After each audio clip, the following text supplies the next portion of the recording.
Ho ho ho! Today we have a reading of The Nativity Camel, a Christmas story by Gingerbread. We're going to follow along as a camel tells a story about when he followed a star and it led to a newborn king. Please don't forget to like and subscribe and even share this video. And let's get on with the reading of this book. The Nativity Camel, a Christmas story by Gingerbread. Please like and subscribe, and if you want to buy the book, the link's in the descriptions. A long time ago, I was a camel that people would ride. With my long legs, I had a big stride. For traveling the desert, I was a popular beast, especially for transportation in the Middle East. My owner was a wise and rich man, but at night he would look up at the sky and scan. At the stars he would look, and notes would be took. One night I woke up to a lot of commotion, and my owner was expressing a lot of emotion, for in the sky he saw a new star, and it looked like it was really far. My owner said the light of the star seems to only grow, so that means we should pack up and go, for I bet a king was born today. I hope I make it there, I do pray. Next he packed food and water for the trip, for that is something we cannot skip. After that he packed a gift for the newborn king, so joy to him it might bring. So on our journey we set out, following the star would be our route. Although we did not know where to go, we would just follow the star's glow. The days traveling were long and hot. Linger in one spot we must not.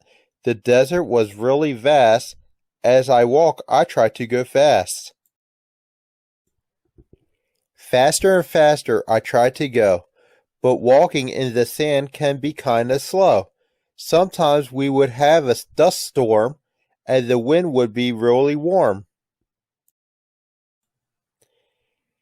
But as we travel, another person do we see, and my owner yells, "Hello there," with glee.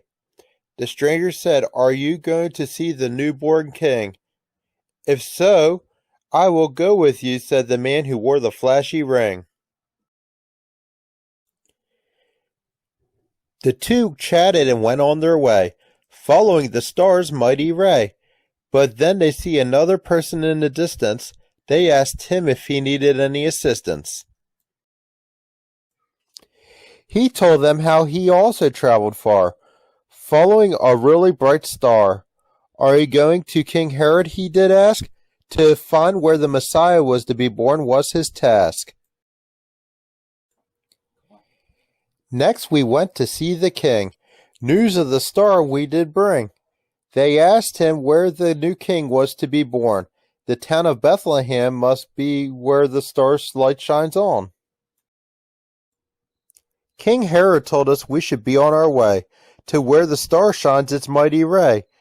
And if we found out where the new king would stay, we should come back here and show him the way. After hearing that, the group of three did go. Picking up the pace, they did not go slow. We kinda seemed like a small pack, with my owner riding on my back. Back to the desert we did ride, with our new friends by our side. We rode through the sandstorms and dust, but seeing the new king we just must. As we went over that last hill, we all had a major thrill. Not one of us was about to frown, all because we finally see the little town. Down to the town we did go, as the hot air did blow. To Bethlehem we finally made it, but time to find the new king, so we cannot quit. In the new town we did roam, looking for where the new king might call home. I would imagine he would probably live in a palace and would only drink from a gold chalice. We finally came to where the star shined its mighty ray, but I think the star must have lost its way. I was thinking we traveled and faced a lot of danger just to end up at a manger. But my owner said to the others, we are here. Let us go in, we shall have nothing to fear. Into the manger we did go, walking towards a mighty goal. As we go forward, all the animals were really calm. We look ahead and we see the proud mom. And we saw her husband and the baby too. The baby was the king we were looking for. One look at him and your heart just knew. My owner went and talked to the mother whose name was Mary. After that he presented her with the gift that he carried. For on the new king he was sold, so he gave her the gift of gold. Another guy who traveled with him came and gave the baby a gift, and with that the spirit it would lift. The gift he gave was frankincense. People would burn it as an incense. The third guy we came with went up to the baby, and I thought he might have a gift just maybe. He gave the baby a myrrh, and it had a strong smell. I'm sure they will use it well. Then we hung back with the shepherds and the sheep. It is hard to imagine that the rest of the world was asleep. Whoever thought on such a night we would see such an amazing sight? Next we tell the Holy Family goodbye. After seeing such a magnificent sight, it is hard not to cry. It was very hard to say, but we must be on our way. From here back to the King we will go, for he told us to do so. He said come back to him when we find him, so he could worship him. However, his intentions I fear were grim.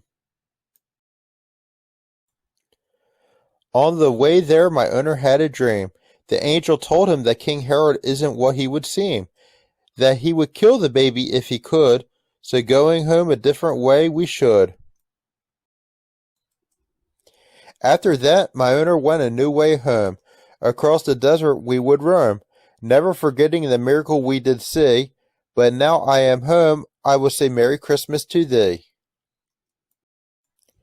Thank you for listening to this reading of The Nativity Camel, A Christmas Story by James Bresnicki. If you would like to purchase the book, the link is in the description below, as well as other books he has written.